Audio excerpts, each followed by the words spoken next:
अभी हमारा अब तक 8 वीडियो वायरल हो गया है। अमिता खातून मिश्रा न्यूज़ चैनल कोरिया में आपका हार्दिक स्वागत है।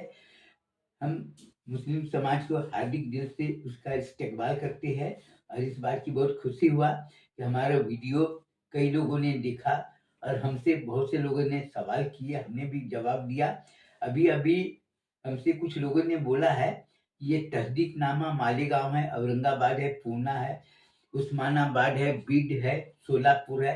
ये मदरसे वाले तस्दीकनामा लेते हैं, रमजान महीने में जाके चंदा देते हैं। तस्दीकनामा होना ज़रूरी है। लेकिन मैं ये पूछना चाहता हूँ कि तस्दीकनामा का मतलब क्या होता है? तस्दीकनामा कौन देता है और तस्दीकनामा देने के पीछे उसका मूल उद्देश्य क्या है? जो तस्दीकनामा देता है वो क्या पूछता है? कई लोगों ने बताया तस्दीकनामा हम लेने जाते हैं तो हमारा आधार कार्ड माँगते हैं, ठीक है। बोला मदरसे का नक्शा माँगते हैं, मदरसे का रसीद बुक देखते हैं, मदरसे का बैलेंस शीट देखते हैं कि कितना खर्चा हुआ, कितने बच्चे पढ़ते हैं, मदरसे का फ़ोटो दिखाना पड़ता है, कितने बच्चे पढ़ते हैं। ये तो बहुत अच्छी बात है। मैं पूछता हूँ कि तुम जब अल्लाह को देखे नहीं, अहले सुन्नत वल जमात वो बोलता है हम नबी को मानने वाले, ये भी बहुत अच्छी बात है। हमने अभी एक तजुर्बा हमको एक हज़रत ने बताया कि तुम तजुर्बा करके देखो। जब किसी के घर में भूत-प्रेत होता है तो सूरह बकर पढ़ते 40 दिन और 3 खिला गाड़ते हैं और 41वें दिन चौथे खिला गाड़ते भूत भाग जाए। इसका मतलब ये है कि सूरह बकर में इतनी ताकत है कि शैतान किसी कीमत पर टिक नहीं सा सकता। बड़े-बड़े दरगाहों में लोग जाते हैं, दुआ माँगते हैं, लोग दुआ माँगते हैं और ताबीज़ बनवाते हैं, पड़ा हुआ पानी लेते हैं, तेल लेते हैं, कोई ईंट लेते हैं, कोई कुछ लेता है कि भाई मैं बहुत परेशान हूँ और ये तो वो दुआ ताबीज़ जो करते हैं उसका असर ये होता है कि आदमी फटाफट ठीक हो जाता है और शैतान से उसका पीछा छूट जाता है। कई लोगों ने तो शैतान को बोतल में बंद करके दिखा था, ये बात भी थी।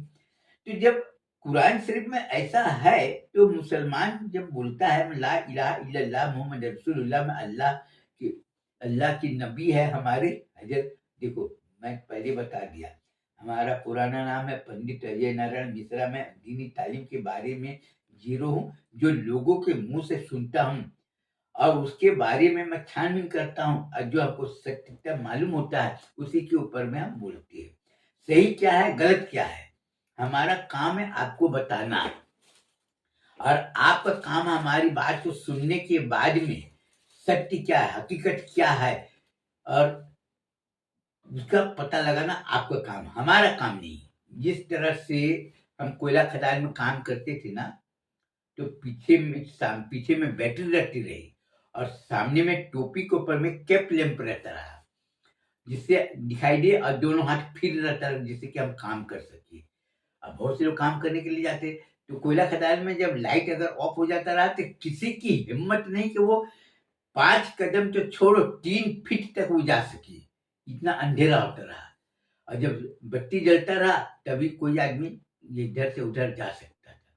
ठीक उसी तरह से इल्म का चिराग, इल्म की रोशनी आपको कोई भी चीज़ अगर जानकारी अगर चाहिए तो आपको शिक्षा ग्रहण करना पड़ेगा, इल्म हासिल करना पड़ेगा और जानकारी वाली पुस्तक है कि कौन सी क्या जैसे बोलते हैं ना, भाई हम स्कूल कॉलेज में पढ़ने जाते तो बोलते हैं ना मैं साइंस लिया, कोई बोलता है मैं डॉक्टर बनूँगा, कोई बोलता है इंजीनियर बनूँगा, कोई बोलता है मैं चार्टर्ड अकाउंटेंट तो सबका सब्जेक्ट अलग-अलग है। उसी तरह से आपको किसी भी चीज़ की जानकारी चाहिए तो सबका किताब अलग-अलग होता है। उसी तरह से आपको खुद सोचना है। रही बात अपने मदरसे में बच्चे पढ़ाने के लिए हमने जो तरकीब बनाई है और हमको ये जानकर बहुत खुशी हुआ। आज हमको पता चला है कि 3,500 मस्जिद लोगों ने अपना अकेले बना है। उसमें कोई कमेटी नहीं। हमारी बात को लोगों ने सुने, हमारी बात के ऊपर में सुनने के बाद में लोगों ने विचार-विमर्श किया, लोगों ने बताया और दूसरी बात आपको एक हकीकत ये है कि कोई भी बात हो ना तो लोग बोलते ना कि मुस्लिम लोगों से नहीं, दूसरे समाज लोगों से भी विचार-विमर्श करो कि हम जो काम कर रहे हैं वो सही है कि गलत है। क्योंकि दूसरे समाज के लोगों को क्या लेना-देना? ब्राह्मण समाज है, वैश्य समाज है, क्षत्रिय समाज है, और भी समाज है। लोगों से अपना कोई भी काम करते तो अगर पूछ ले तो क्या हर्ज जाएगा? हमको किसी चीज़ से जब हम कारोबार करते तो हम तो किसी से नहीं पूछते कि भाई तुम कौन से समाज के हो? हमको कारोबार करना है, लेना-देना सब करते हैं। जब वो काम कर सकते हैं, इस्लाम के बारे में जानकारी लेना कौन-सी? इस्लाम के बारे में आपसे भी बहुत से लोग जानकारी ले सकते हैं, कोई आदमी पूछ सकते हैं और आपको जवाब देना पड़ेगा। अगर आप जवाब नहीं देंगे, इसका मतलब ये है कि आपके आपके दिल में या आपके सोच-विचार गंदा है, अगर किसी चीज़ का जवाब नहीं देते। अभी-अभी हमको मालूम हुआ है कि कुछ लोगों ने बताया कि 80 साल का बूढ़ा आदमी था, वो पूना में मदरसे का चंदा के लिए गया था। लोगों ने पूछा कि तहदीकनामा है? तो वो बोला नहीं है। तो उसको बोला कि तुमको शर्म नहीं आती? इतना इतना उम्र हो गया तुम्हारा बिना तहदीकनामा के तुम चंदा लेके। वहाँ पर एक हिंदू समाज का आदमी था, उसका नाम था रविशंकर। रविशंकर था और दूसरा था, वो लोग बोले कि भाई ये बताओ कि बूढ़ा आदमी है, मदरसे का चंदा माँग रहा है और तुम इस तरह से बोल रहे हो। तो लोगों ने पूछा कि बाबा जी आप ये बताओ कि आप चंदा ले रहे हो तो आप इस उम्र में तो आपको आराम करना चाहिए। तो उन्होंने बताया बेटा मैं चंदा इसलिए ले रहा हूँ कि मैं चंदा करता हूँ और गरीब बच्चे को कुरान शरीफ दे देता हूँ, मदरसे को भी मदद कर देता हूँ, जिससे कि हमारे मरने के बाद में हमारा सवाब का ज़रिया बना रहे, ये सोच के मैं करता हूँ। मैं क्या करूँगा? अब मैं हमारा उम्र 80 साल हो रहा है, आधार कार्ड दिखाया, आधार कार्ड में लिखा था उसका उम्र आधार कार्ड के मुताबिक उसका उम्र था 82 साल। अब ये दूसरे समाज के आदमी ये सोच रहा है और बोल रहा है कि अब ये बूढ़ा आदमी झूठ बोलकर पैसा जमा करेगा, तो किसके लिए जमा करेगा? बेटे बहुए आजकल तो सबको मालूम है, कितने भी बड़े घर की हो बेटे बहुए का आज रिकॉर्ड है कि सामने में खूब चिकनी-चिकनी बात करेंगे, लेकिन उसके दिल में इतना गहरा खोट है कि कुएँ की गहराई को आप नाप सकते हो। कुएँ की गहराई को आप नाप सकते हो और पहाड़ की ऊँचाई को आप इंची टेप से नाप सकते हो। लेकिन आज की कुछ बहुएँ ऐसी है उसके दिल में इतनी गहरी खोट है कि उसकी खोट को नाप नहीं सकते। जिस तरह बोलते हैं ना मीठा, जो आदमी ज़्यादा मीठा बोलता है, वो ज़हर होता है।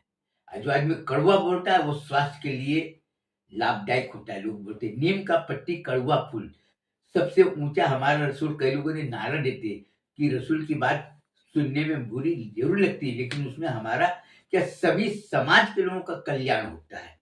ऐसे कौन से समाज के लोग हैं साधु संत हैं जो बोलते हैं अपने माँ-बाप का सम्मान मत करो, अपने भाई-बहन का सम्मान मत करो, अपने बेटे का अपने नाते रिश्तेदार का अपना सम्मान मत करो। आज आज तो कुरान शरीफ लोग पढ़ रहे हैं, रोज़ा रखते हैं, सब कुछ करते हैं।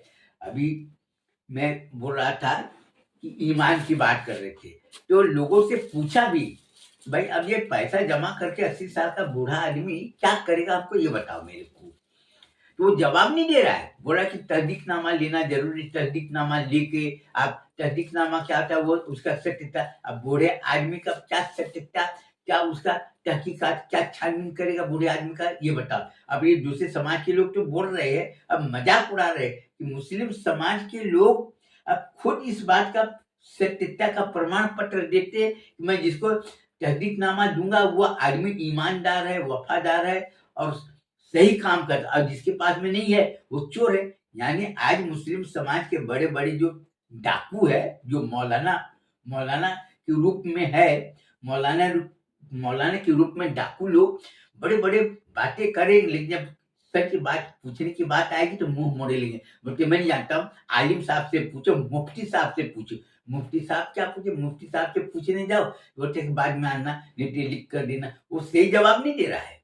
मैं ये मुफ्ती साहब से पूछ रहा हूँ कि मुफ्ती साहब आप हमको ये बताइए कि मुस्लिम समाज में तलाक हो रहा है कि इसमें कौन से हिंदू संगठन का हाथ है?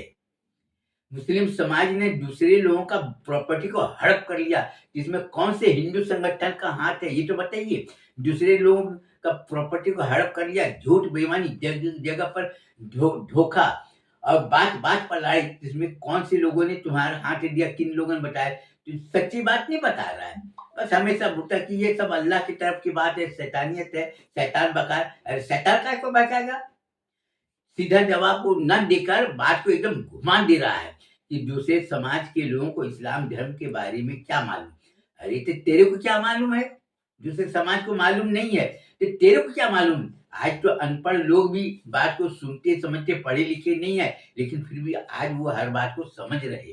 और आज वो हर बात को समझने के साथ साथ आज वो अपने बच्चों को अच्छी तालीम दे रहे हैं कि तुम्हारा काम है ये कर। आज तो बड़ी शर्म की बात है कि लोग वृद्धाश्रम में अपने माँ बाप को छोड़ रहे हैं। ये शर्म की बात है कि वही माँ बाप छोटे छोटे थे, बच्चे को हर ख्वाहिश हर मांग उसकी पूरी करते थे, और वही जब शादी होने के बाद में बहुएं आ गई तो अब माँ बाप को छोड़ दी। हाँ, तो मैं ये बोल रहा था बूढ़ा आदमी के बारे में कि वो झूठ क्यों बोलेगा। तो सच बात ये है कि आज जो है ना, मुसलमान को बर्बाद करने वाला कोई और बाहर का कोई हिंदू संगठन वगैरह कोई नहीं है, और ना कोई बाहर के कोई शैतान वगैरह कुछ भी नहीं। शैतान वगैरह तो मैं मानता नहीं। शैतान को मैं इसलिए नहीं मानता हूँ क्योंकि तुम सही काम नहीं करोगे और तुम दोष दोगे शैतान को। अरे हमको हमारे दिल में लालच आ गया, हमने बेईमानी कर लिया, क्या बोलते, अरे हमारे दिल में शैतान ने कब्जा कर लिया, हमको भड़का दिया, ये कर दिया, मेरा दिमाग काम। अरे दिमाग काम क्यों नहीं करता? जब पैसा देखते हैं तो दिमाग काम करता है, जब पैसा नहीं देखते तो झूठ बेईमानी कर लेता है। अरे पैसा चाहिए था। तो ये सब अब धीरे धीरे सब बात लोगों को समझ में आनी लगी, क्योंकि अब इलेक्ट्रॉनिक मीडिया हो गया और कैमरा वाला मोबाइल फोन हो गया। अब मालूम है आज जो है ना, बहुत से लोगों ने वीडियो रिकॉर्डिंग कर रहे हैं कि कौन आदमी क्या कर रहा है, किसके साथ में घूम रहा है और क्या क्या बोल रहा है। आज रिकॉर्डिंग कर रहे, किसी को पता नहीं। हमने 25 साल पहले लोगों को बताया था कि डिटेक्टिव एजेंसी घूम रही है, मदरसे का चंदे का रसीद बुक कर लेकर डिटेक्टिव एजेंसी घूम रही है, और तुम लोग पहचान नहीं सकते। तुम लोग इसलिए पहचान नहीं सकते क्योंकि वो मौलाना, वो भी उर्दू से बयान करता है, वो भी हाफिज कुरान तरावी की नमाज वो भी पढ़ाता है, सब कुछ करता है, लेकिन बहुत से आलिम लोग पैसे में बिकने को तैयार नहीं। उसका वजह ये है कि हमारा वीडियो रिकॉर्डिंग जो हुआ, लोगों को बताया, हमने बताया। हम तो पूरे भारत देश के मस्जिद के इमाम और मुअज्जिन के बारे में बताए कि इमाम साहब का तनख्वाह 30,000 रुपया मिलना चाहिए, मुअज्जिन साहब का तनख्वाह 20,000 रुपया मिलना चाहिए। अब आप सोचकर बताइए कि हिंदुस्तान में कितने मस्जिद है, हम तो पहचानते भी नहीं और उससे कोई मेरा लेना देना भी नहीं। लेकिन बहुत से औरत लोग बोले कि वो बड़े दीनी तालीम उसको मालूम नहीं है, दीनी तालीम का उसको जानकारी नहीं है। भले वो बोल रहा है हमारे बारे में चिरी मिरी जाकर कई लोगों ने पता की कि भैया पंडित अजूबा महाराज कौन है, मोहम्मद अजीज बख्श कौन है, रहीम बख्श माइनिंग सरदार जो बताता है कोयला खदान काम करते, तो सब लोगों ने जाकर पता किया। लोगों ने बताया कि भैया वो हनुमान मंदिर वाला महाराज जी, उसके साथ में भूलकर छेड़छाड़ मत करना। वो पत्रकार आदमी है, साहित्यकार है, वो किताब वगैरह बनाता है, लिखता है, ये सब करता है, और तुमने जहां उसको छेड़छाड़ किए तो तुम्हारी पूरी पोल पट्टी बता देगा। लोगों ने बोला क्या? बोला कि तुम लोगों के बारे में वो खूब गहराई से अध्ययन करता है, क्योंकि तुम ही लोग बोलते ना शरीयत के ऊपर में चलो। जिन्होंने अल्लाह के बनाए हुए, अल्लाह के नबी के बताए हुए रास्ते, जिसको हदीस बोलते, जिन्होंने हदीस को नहीं माना वो ईमान से खारिज। अब मैं ये पूछना चाहता हूँ हरामी लोगों से कि जो आदमी पैसा को बेईमानी कर लिया तो ईमान से खारिज हुआ कि नहीं हुआ? भूल किसी से हो सकती है, लेन देन किसी से हो सकती है, लेकिन लेन देन में अगर कोई भूल अगर हो जाए तो उसको माफ कर देता है। या कोई आदमी अगर परेशानी में फंस गया कि भाई मैं तो बेईमानी नहीं करना चाहता था, हालात ऐसे हो गया, जैसे बहुत से आंधी तूफान आते हैं, बरसात के मौसम होते हैं, बहुत सी बीमारियां होती है जो कि आने जाने में कुछ परे, तो वो आदमी को सब समझ में आ जाए। लेकिन जो आदमी किसी के खुले आम बेईमानी करे कि भाई मैं पैसा नहीं देता, तुमको जो करना होगा वो कर लेना, इससे ये बताओ मेरे को कि हम तो नहीं जानते, लेकिन तुम ही लोग बताए, मौलाना लोग पूछे हैं, हमने रिकॉर्डिंग की कि जिन्होंने हदीस को मानने से इनकार किया वो ईमान से खारिज, जिन्होंने अल्लाह के बताए हुए हुक्म को मानने से इनकार कर दिया वो भी ईमान से खारिज। तो अब ये मेरे को बताओ कि अब ईमान वाले की पहचान कैसे है और क्या है? तो ये तो हमसे पूछेगा ना भाई ईमान वाले की पहचान क्या है। अब ये बोलता हूँ कि तस्दीकनामा है क्या? बड़े बड़े मौलाना हाफिज होकर अगर वो झूठ बोलती है तो ये बताओ वो मुसलमान है कि शैतान है? सीधी सी बात है। जैसे लोग बोलते ना, कोई भी चीज को खरीदने जाते तो जांच परख करते कि नहीं भाई ये कैसा है। आलू, सीधी सी बात, सब्जी लेने जाते सड़ा सड़ा मत देना, अच्छा अच्छा देना। अंगूर हो, केला हो, मौसम्बी हो या कुछ भी चीज लेने जाते ना, दे देते, नहीं बाबूजी मैं अच्छा दे रहा हूँ, ये दे रहा हूँ, मैं सारा चीज नहीं दूंगा क्योंकि हमको कारो।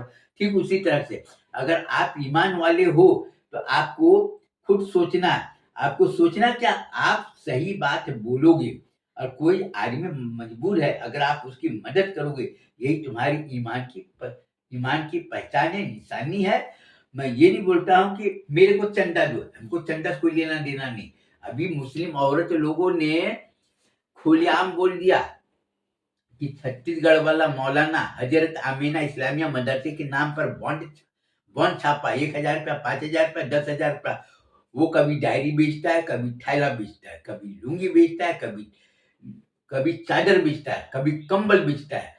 पता नहीं क्या क्या वो बेचता है, उसका जो दिमाग में आए वो बेचता है, लेकिन वो मेहनत करता है और अपना पैसा कमाता है और हम लोग खुशी खुशी लोग देते हैं उसको, हमको उससे कोई मतलब नहीं। यहाँ पर मस्जिद मदरसे की नाम आ जाए, नमक साबुन सब में पैकेट में लिखा रहता है, help for Hazrat Amina Islamia मदरसा, जामे अरबिया नूरे मुस्तफा, और भी मदरसे के नाम लिखा है। तो लोगों को धीरे धीरे अनपढ़ होने के बावजूद भी अब सभी बात सच सामने में आने लगी। अब बहुत से मौलाना की बीवी, मेरे को तो नहीं जानता मैं कौन मौलाना की बीवी है, हमने तो सिर्फ नाम बस सुने, उसको भी धीरे धीरे वो मेरे लिए दुआ कर रही है कि इसको अच्छा रखना, क्योंकि ये मौलाना सभी इमाम के लिए बोलता है 30,000 रुपया मिलना, दे ना दे उसकी। अब रही बात की ईमान वालों से मैं ये पूछना चाहता हूँ, ये बताओ कि आज के दौर में एक कप चाय लेने जाओ 10 रुपया लेता, समोसा खाने जाओ 30 रुपया 40 रुपया प्लेट मिलता, और भी चीज होटल में जाओ खाने के लिए 40-50 रुपया, खाना खाने जाओ 150 रुपया। होटल में साधारण सा खाना, अभी नागपुर में, औरंगाबाद में बहुत जगह बिरयानी मिलती 100 रुपया 120 रुपया चिकन बिरयानी, और होता होगा, मैं मेरे को इस सबसे कोई लेना देना नहीं। मैं जो सुना हूँ, कई लोग रेट लिस्ट ला कर दिखाए कि देखो पाया मिलता है, बिरयानी मिलता है, ये मिलता है, ये रेट लिस्ट है, हम उसको डिक्लेयर कर नहीं सकते क्योंकि हम हम ज्यादा ज्यादा बोलना नहीं चाहते, क्योंकि थोड़ा बोलो ज्यादा समझो। तो आपको हम सिर्फ यही, अभी परसों की बात है, लोगों ने, रमजान महीना आ रहा ना, बहुत से लोग बोले तुम्हारे मस्जिद में जय नमाज की जरूरत है, तुम्हारे मस्जिद में पानी पीने के लिए कूलर चाहिए, हम ये फ्रिज चाहिए हम ला देते, पंखा चाहिए। तो लोगों ने जो अपना खुद मस्जिद बनाए अपने बल पर, सबने लेने से इनकार कर दिया। ये बात जानकर हमको बहुत खुशी हुई कि हमारी बात को लोगों ने गौर से सुने, और गौर से सुनने के बाद खुद लोगों से राय मशविरा किया, बोला कि हमको जो करना हलाल की कमाई से करना है। कोई भी आदमी देने आए, हम किसी से पूछने जाएंगे भैया तुम कहाँ पर रहते हो, क्या रहते, बोला हम तो चंदा देने आए या मस्जिद को मदरसे की इमदाद करने आए। सब वापिस लोगों ने कर दी, बोले कि हमको नहीं चाहिए, हमको अब सब कुछ समझ में आने लगा, और हमको हमको ज्यादा सोचना नहीं, बस उतने काम करो जितना अपनी ताकत है। और दूसरी बात यह है कि हमारे मदरसे में पढ़ने वाले बहुत से बच्चे लोग हैं, जिसको मैं बोलता हूँ रोज नमाज पढ़ोगे 5 रुपया मिलेगा, उनके माँ बाप ने पैसे उसको दिए, मेरे को मालूमात हुआ, क्योंकि मेरे पास उतना पैसे नहीं ना। मैं लोगों को बोला बेटा कुरान शरीफ पढ़ लोगे तुमको 5,000 रुपया मिलेगा, मेरे पास में उतना पैसा नहीं देने के लिए, लेकिन लोगों ने दे दिए। अब मेरे को बताया भी कि मौलाना साहब आपके मदरसे में पढ़ने वाले बच्चे को जो आप बोले थे 5,000 रुपया कुरान शरीफ मिलेगा, किसी आदमी ने, मैंने जानकर आदमी अपना नाम कबूल नहीं करना चाहता, और उन्होंने ये बताया है कि खुदा गवाह है, मैं हलाल की कमाई करके पैसा कमाया हूँ और मैं मदरसे को दे रहा हूँ, और आप उसको जानते भी होंगे। तो मैं बोला जब जानते हैं और कोई पहचान वाला है और नाम नहीं बताना चाहता तो उनसे कोई अर्ज नहीं, क्योंकि हमारी जान पहचान का है, लेकिन हलाल की कमाई कर रहा है आपको मालूम है, तो उससे अगर मदद किसी प्रकार का ले लिया तो कोई हर्ज नहीं। यही है कि मैं, ये रमजान महीना है और रमजान महीना 1000 महीने से अफजल है, बरकत वाला महीना है। मैं लोगों को यही बोलूंगा कि रमजान महीने में अपना इबादत करो, नमाज पढ़ो, कुरान शरीफ पढ़ो, और किसी को झूठा वादा मत करो, और झूठ बोलने से हमेशा दूर रहो। और दूसरी बात ये है कि खाने पीने के ऊपर मैं 24 घंटा नजर रखो। खाना अपना सिंपल सादा खाओ, ज्यादा तेल मसाला खाओगे तो तुम्हारे तबीयत खराब होगा। गोश्त मछली ये सब खाओगे तो तुम्हारे लिए वो जहर है। हम ये नहीं बोलते, बहुत से लोग बोलते हैं कि ये ब्राह्मण है ना, इसलिए लोगों को बोलता है कि गोश्त मत खाया करो, ये मत खाए। अरे आज से 50 साल पहले तो लोग बकरे का खाते थे, और भी जानवर के गोश्त खाते थे ना, भेड़ और भी है, हम वो सब नाम बताना नहीं चाहते। तो उसमें तो कोई बीमार नहीं होता था, चिकन खाते थे कोई बीमार नहीं होता था। लेकिन वही चीज आज धरती जमीन तो वही है ना, लेकिन आज लोग सल्फेट केमिकल्स डाल डाल के सब सत्यानाश कर दिए। इसलिए आज बीमारियां, पहले इतनी बीमारी नहीं होती थी, लेकिन आज बीमारी होने का कारण यही है। तो मैं जिसको मैं ये बोलना चाहता हूँ, जिसके औलाद है, अपने औलाद को नसीहत करो हमेशा हक बात बोलने का। तुम अपने औलाद के साथ में अच्छा करोगे तो तुम्हारी औलाद भी हक बात बोलेगी, और हलाल की कमाई खाओगे तभी हक बात बोल सकती है, और नहीं तो नहीं।